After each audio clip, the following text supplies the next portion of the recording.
বন্যায় ব্যবসায়ীদের উপর খুব খারাপ প্রভাব পড়েছে, কারণ ওরা দূর থেকে কষ্ট করে বন্যার মধ্যে গিয়ে জিনিস নিয়ে আসছে, কিন্তু সেই তুলনায় দাম দিয়ে বিক্রি করতে পারছে না। ওরা দাম দিয়ে কিন্তু জিনিস নিয়ে আসছে, কারণ সবাই বন্যায় আক্রান্ত, ক্ষতিগ্রস্ত।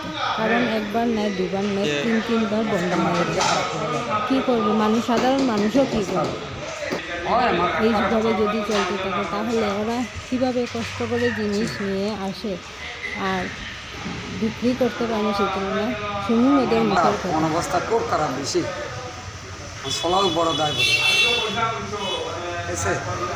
ঘরের মধ্যে যে জল ঢুকছে যাওয়া লাগে বুড় দিয়া, আইতেও লাগে বুড় দিয়া, এলাম জল ঘরের মধ্যে বুড়াদা গেলা উঠলা ঘরের ভিতরে জল মালান তাইলা এত কষ্ট